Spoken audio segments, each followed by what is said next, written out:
Sadece 100 yıl önce eğer birine cebinizdeki küçük bir cam parçasından dünyanın öbür ucundaki insanla yüz yüze konuşabileceğinizi söyleseydiniz, size deli derlerdi.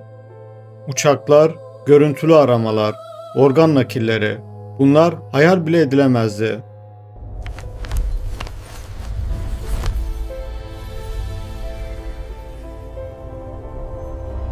Peki ya size?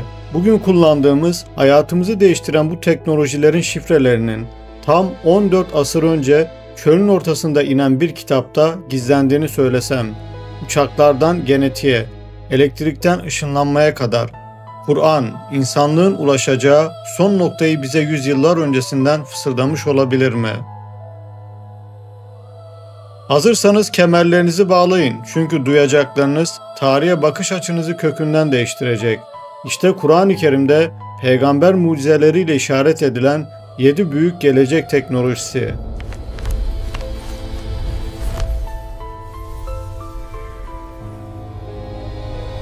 Neml Suresi, Hz. Süleyman'ın sarayı, Yemen'deki Sebe Melikesi Belkıs'ın tahtı, binlerce kilometre uzakta. Hz. Süleyman yanındakilere soruyor, o tahtı bana kim getirebilir? İlim sahibi bir zat cevap veriyor, sen daha gözünü açıp kapamadan ben onu sana getiririm. Dikkat edin, binlerce kilometrelik bir mesafe ve göz açıp kapayıncaya kadar süren bir nakil işlemi.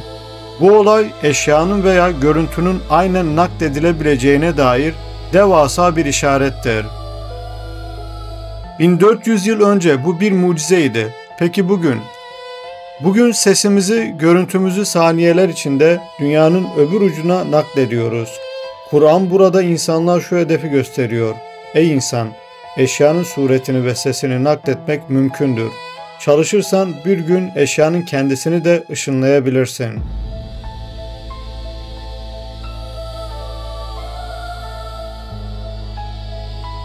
Yine Hz. Süleyman, Kur'an onun kuşlarla konuştuğunu, karıncaların feryadını duyduğunu anlatır. Bu sadece bir masal mı? Hayır. Bu ayetler geleceğin zooloji ve genetik ilmine bir kapı açıyor.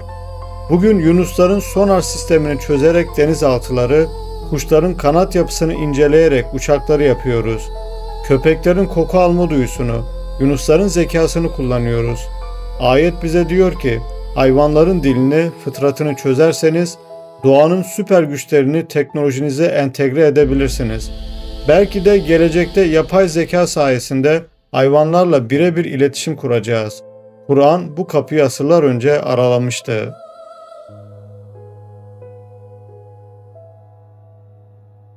Sebe Suresi 12. Ayet. Süleyman'ın emrine de rüzgarı verdik. Onun sabah gidişi bir aylık, akşam dönüşü de bir aylık yoldur. Düşünün, eskiden develerle bir ay süren yolu Hz. Süleyman bir sabah vaktinde alıyordu. Buradaki rüzgarın emre verilmesi ifadesi aerodinamik bilimine muazzam bir işarettir. İnsanlık bu ayetteki hedefi kovaladı. Rüzgarın gücünü, havanın kaldırma kuvvetini keşfetti. Ve bugün İstanbul'dan New York'a eskiden aylar süren yolu sadece saatler içinde havada süzülerek gidiyoruz. Ayet hava akımını kullanırsanız mesafeleri dürüp bükebilirsiniz diyerek havacılık çağına selam gönderiyordu.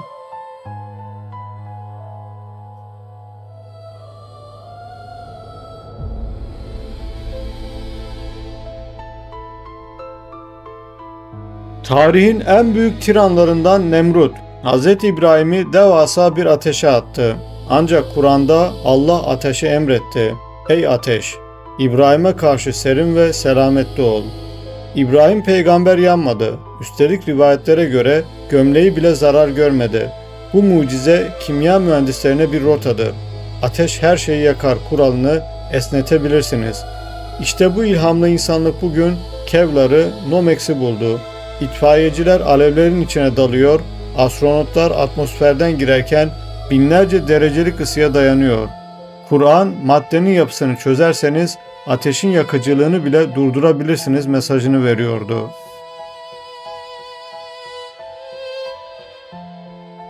Çölde susuz kalmış bir kavim ve Hz. Musa elindeki asayı taşa vuruyor. taştan tam 12 pınar fışkırıyor.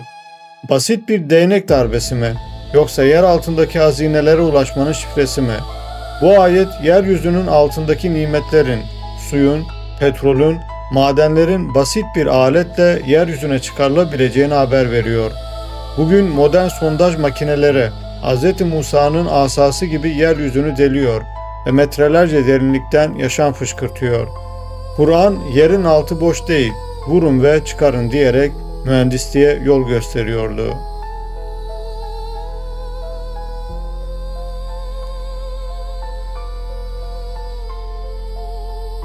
Ve Hz. İsa, onun mucizeleri tıbbın zirvesidir. Körü ve alacalıyı iyileştiririm, ölüleri diriltirim. Bu ayetler doktorlara asla pes etmeyin diyor.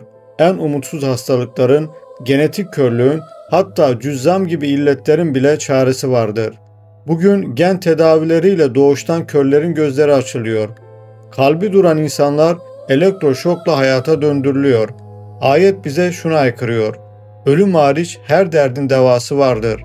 Arayın ve bulun. Şimdi sorabilirsiniz, madem Kur'an bunları biliyordu, neden açık açık uçak yapın, elektriği bulun yazmadı?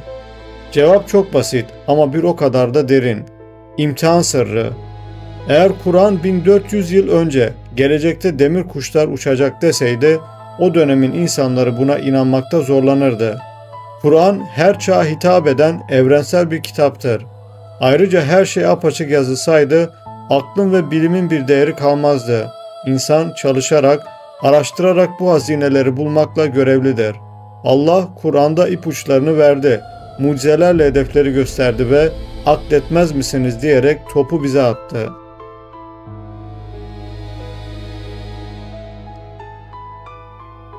...14 asır önce çölün ortasında okuma yazma bilmeyen bir peygamber sallallahu aleyhi ve sellemin bugünün teknolojisini hayal dahi edemeyeceği bir çağda bu işaretleri vermesi, sizce de bu kitabın zamanın ve mekanın ötesindeki yaratıcıdan geldiğinin en büyük kanıtı değil mi?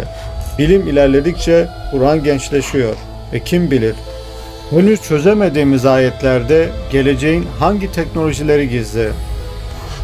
Sizce Kur'an-ı Kerim'de henüz keşfedilmemiş başka hangi sırlar var? Yorumlarda buluşalım. Videoyu beğenmeyi ve bu gizemli yolculukta bize katılmak için abone olmayı unutmayın. Bir sonraki videoda görüşmek üzere, hepiniz Allah'a emanet olun.